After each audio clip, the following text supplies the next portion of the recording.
मुरादाबाद के कांटरोड विकास भवन स्थित सभागार में जिला कार्यक्रम अधिकारी डॉक्टर अनुपमा शांडिल्य की अध्यक्षता में आंगनबाड़ी कार्यकर्त्रियों, सहायिकाओं, सीडीपीओ की एक बैठक आहूत की गई, जिसमें आंगनबाड़ी कार्यकर्त्रियों, सहायिकों और सीडीपीओ को विभिन्न बिंदुओं पर जानकारियां उपलब्ध कराई गई। कार्यक्रम में मौजूद रहे ट्रेनर द्वारा बताया गया कि उन्हें मोबाइल ऐप में किस तरह से अपनी कार्यशैली को दर्शाना है और किस बिंदु पर किस डेटा को फीड किया जाता है, जैसे पहलुओं पर ट्रेनर द्वारा सभी को बताया गया। और उसके बाद से स्तनपान कराने वाली माँ का भी देख लिया, ऐड कर लिया सभी लोगों ने। अब ऐड करने के बाद से बैक जाइए, ठीक है ना। अब 0 से 6 महीने वाला भी कर ले, ऐड कर ले, सेम प्रोसेस है, यही है। इसको छोड़ देते हैं 0 से 6 महीने वाले को, क्योंकि जो लैक्टेटिंग के लिए जो महिला होगी अपने ऑटोमेटिकली वो बच्चा 0 से 6 महीने का होगा ही होगा। अब आगे आप चलिए बच्चे वाले जो 6 महीने से लेकर 3 साल वाले में क्लिक करिए, उस पर बच्चे आपके पास है ना। देखिए उसमें आपको जो प्रेग्नेंट वीमेन में जो आपने देखा होगा सेम चीज आपको इसमें भी दिखेगी। आपने प्रेग्नेंट वीमेन में पहले क्या देखा कि आपने देखा कि उसमें वेरिफिकेशन करना होता है आधार का और मोबाइल का। सेम ऐसे ही मतलब हर बच्चा जो हमारा लाभार्थी है, चाहे वो 0 से लेकर 5 साल का बच्चा हो, सॉरी 0 से लेकर 6 महीने का हो, या 6 महीने से लेकर 3 साल का हो, या 3 साल से लेकर 6 महीने का हो। कार्यक्रम में मौजूद रही जिला कार्यक्रम अधिकारी डॉक्टर अनुपमा शांडिल्य से जब इस बारे में बात की गई तब उन्होंने बताया कि आज हम अपनी महिला अधिकारियों को विभिन्न बिंदुओं पर ट्रेनिंग दे रहे हैं, जानकारियां उपलब्ध करा रहे हैं ताकि वे अपने कार्य क्षेत्र में जाकर किसी प्रकार की असुविधा का सामना न करें और सरकार की योजनाओं का लाभ जन जन तक पहुंचाने का काम कर सकें। पोषण अभियान के अंतर्गत आंगनवाड़ी केंद्रों पर सैम और मैम बच्चों की चिन्हांकन की बात शासन की प्राथमिकताओं में से एक है। तो उसके लिए आंगनवाड़ी केंद्रों पर पूर्व में वजन मशीन 2 तरह की हैं, जिसमें कि बेबी वेइंग और एडल्ट है, साल्टर मशीन के रूप में भी दिया था।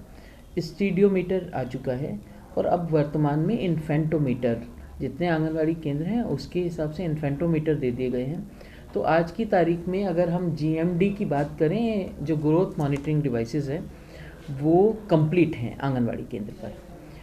तो ये तीनों प्रकार की डिवाइसेस, ये पूरे मंडल की बात करूं मैं तो अभी आ चुकी हैं और अब आंगनवाड़ी केंद्रों के माध्यम से इन बच्चों को वज़न, लंबाई इनकी नापी जाएगी और एम्फेसिस इस बात पर अब दिया जाना है कि जिन बच्चों की लंबाई और वज़न कर लिया जाए, अब एएनएम की सब सेंटर पर या एएनएम बहन जी जहाँ पर टीकाकरण करती हैं, वीएचएसएनडी जो होता है, ग्राम स्वास्थ्य स्वच्छता और पोषण दिवस, उसमें हम इसको हम रखते हैं और वहाँ पर बच्चों का वज़न, लंबाई होगी और एएनएम बहन जी चेक करेगी कि उन बच्चों को क्या पोषण पुनर्वास केंद्र पर भेजने की आवश्यकता है कि नहीं है। अगर ऐसा महसूस करेंगी कि वो क्रिटिकली मेडिकली चैलेंज्ड लोग हैं तो उन बच्चों को भेजा जाएगा एनआरसी के लिए। अदरवाइज़ 5 दवाइयों का प्रोटोकॉल है, उसको देकर, जिसमें एल्बेंडाजोल है, एमॉक्सिसिलिन है, विटामिन ए है और आयरन फॉलिक सिरप है और इसी तरीके से जो अन्य मेडिसिन है वो देकर उसका प्रोटोकॉल है ये देंगी और फिर फॉलोअप करेंगी। तो इस तरीके से हम सैम का प्रबंधन करने पर अब पूरी तरीके से पूरी शिद्दत के साथ सभी आंगनवाड़ियों को निर्देशित कर दिया गया है कि वो लगे, क्योंकि अब लंबाई वाला भी एक जो एस्पेक्ट पहले थोड़ा सा रह गया था कि छोटे बच्चों की लंबाई करने में दिक्कत थी। हम ऊंचाई के लिए स्टीडियोमीटर के इस्तेमाल करते हैं, लेकिन लंबाई जो 2 साल से कम के बच्चे हैं उनकी लंबाई करने के लिए इन्फेंटोमीटर की ज़रूरत होती है, जो अभी आ चुकी है। तो इस प्रकार से पोषण अभियान का जो ये लक्ष्य है वो पूरा किया जा रहा है और साथ ही साथ जो सैम बच्चे हैं उनको गौशाला से